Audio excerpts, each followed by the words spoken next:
Hello, I'm Dr. Criselda Kananda. I invite you to please join me on Positive Talk as we journey together to find life-teaching moments. Let's talk love, life, and relationships through positive living. I hope this journey will inspire you to live your truth. Welcome to this week's Positive Talk. Question: is polygamy relevant in this modern society? I know that this is one of those topical questions that we still don't have answers for, but let's keep talking. The world has the highest rate of HIV and other sexually transmitted infections as we know it. And they say three is a crowd. COVID-19 is anti any crowd of any form. What exactly is polygamy?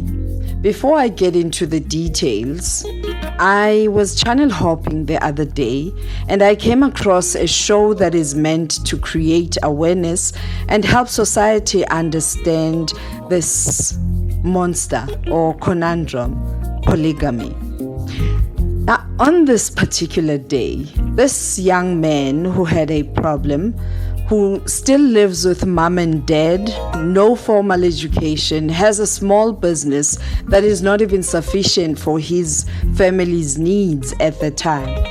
He approached the show to help him convince his young wife that he'd known for 10 years and they have 2 children to agree that he should take a second wife, wife number 2.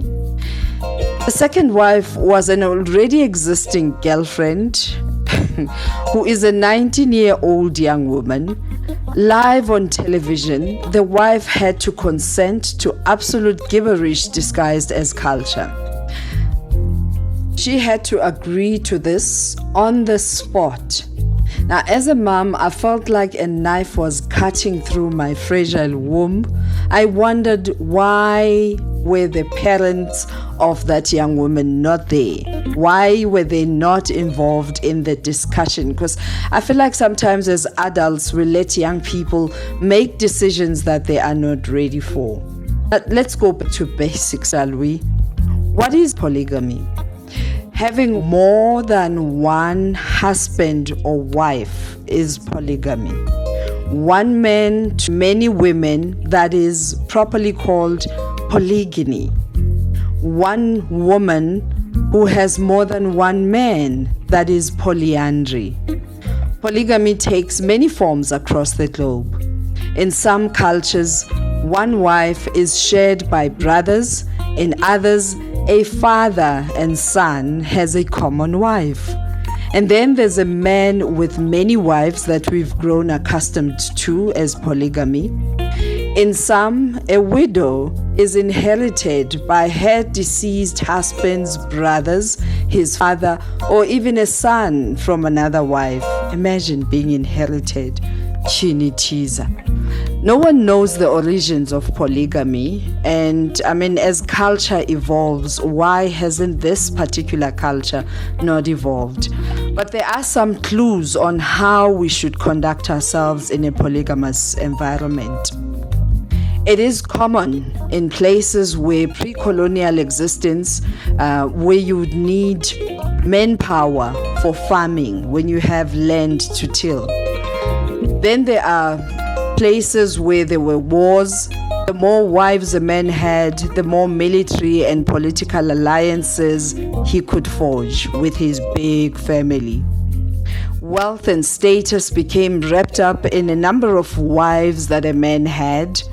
A larger family becomes a source of pride, while a smaller one was a symbol of failure and shame. Let's fast forward to today, yeah?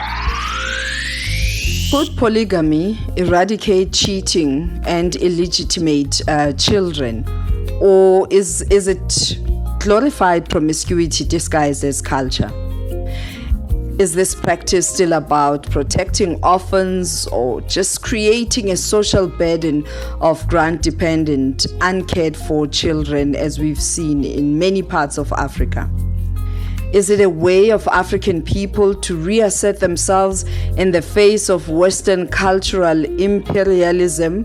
or further creating and deepening poverty that is already in existence? Question again. You know, I'm a woman of many questions, so that we begin to talk about these issues. Can one person with no land to till, no business to run, no houses to build, no food, no money, can this person afford polygamy?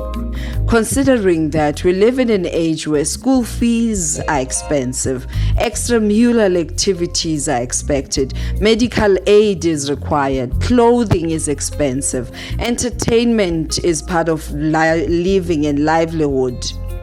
All these are expensive.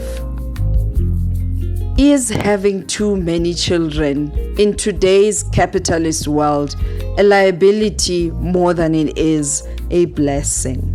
I leave all these to you as we continue talking. Let's keep seeking and talking until we find a better way of relating, a better way of coexisting as people who just seek best from the next person and inspired by the principles of Ubuntu.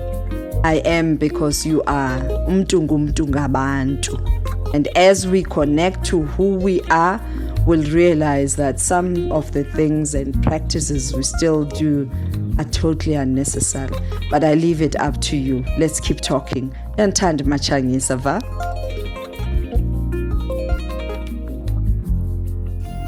This message is brought to you by Positive Talk Services. Let's talk.